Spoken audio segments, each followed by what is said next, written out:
Hello students, आज हम पढ़ेंगे कि जो हमारे डाइजेस्टिव सिस्टम में डाइजेस्ट होने के बाद प्रोडक्ट्स बने थे वो एब्जॉर्ब कैसे होते हैं। एब्जॉर्प्शन का मतलब होता है सोख लेना।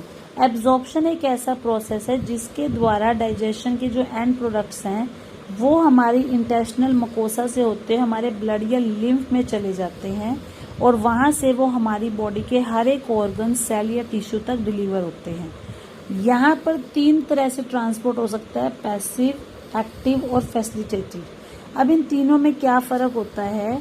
अगर मान लो किसी चीज़ को ट्रांसपोर्ट कराने में, मतलब एक जगह से दूसरी जगह ले जाने में अगर हमें एनर्जी देनी पड़े तो उसको हम बोलते हैं एक्टिव ट्रांसपोर्ट। लेकिन अगर वो बिना एनर्जी के हो जाए दैट इज़ पैसिव। और फैसिलिटेट होता है कि कई बार कुछ ऐसे कैरियर मॉलिक्यूल्स होते हैं जो उनको एक जगह से दूसरी जगह ले जाने में हेल्प करते हैं।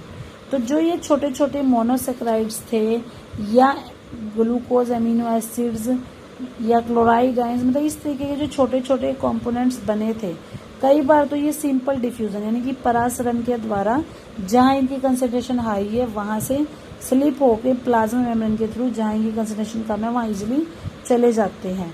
मतलब मेनली वहाँ पर इनको चाहिए कंसंट्रेशन ग्रेडियंट, यानी कि दोनों तरफ जो कंसंट्रेशन है उसकी मात्रा में फ़र्क होना चाहिए। तो ऑटोमेटिकली ये क्या होगा, जहाँ पे इनकी कंसंट्रेशन हाई है वहाँ से ये उस साइड चले जाएंगे जहाँ पर इनकी कंसंट्रेशन लो है। लेकिन कुछ सब्सटेंसेस ऐसे भी होते हैं जिनको जाने के लिए कैरियर प्रोटीन यानी कि किसी दूसरे सब्सटेंस की जरूरत होती है जो इसको पकड़ के लेके जाएगा। इसको हम बोलते हैं फैसिलिटेटेड ट्रांसपोर्ट।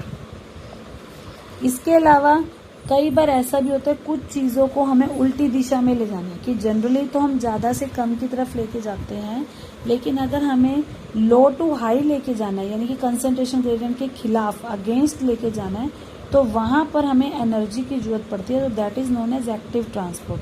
तो बहुत सारे न्यूट्रिएंट्स हैं जैसे अमीनो एसिड्स या ग्लूकोज, इलेक्ट्रोलाइट जो अपने आप नहीं जाते तो वो एनर्जी लेकर यानी कि एक्टिव ट्रांसपोर्ट के थ्रू जा सकते हैं।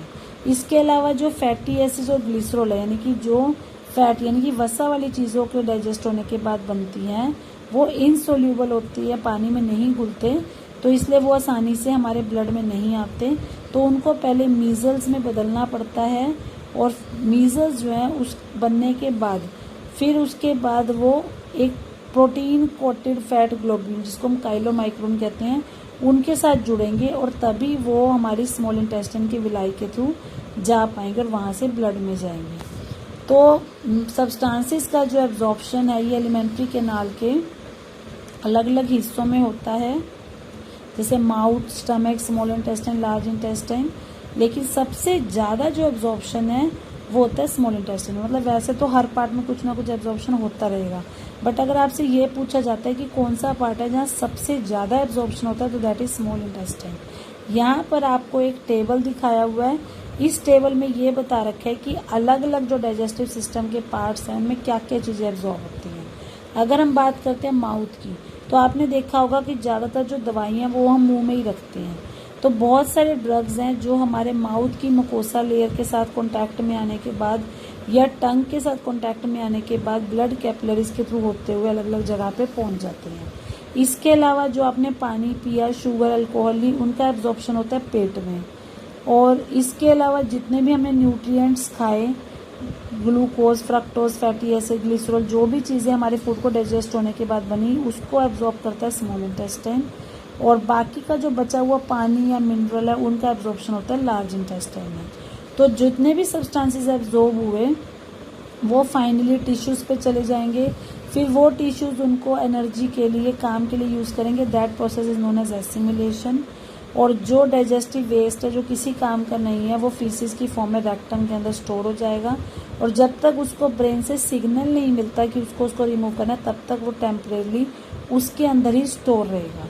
तो ये जो प्रोसेस है जिसके द्वारा फीसिस जो है एनएस के थ्रू बाहर निकलते हैं इसको हम बोलते हैं डेफिकेशन। और ये एक वॉलंटरी प्रोसेस है जिसको हम थोड़ी हद तक कंट्रोल कर सकते हैं। और ये भी एक पैरास्टाल्टिक मूवमेंट है, मतलब ये नहीं कि एकदम से आप टॉयलेट में गए और इमीडिएटली जो है सारी फीसिस बाहर आ जाती है, धीरे धीरे आती हैं। मतलब पैरास्टाल्सिस यानी कि स्लो प्रेशर से ही वो जो फीसिस हैं वो हमारी बॉडी से बाहर निकलती है।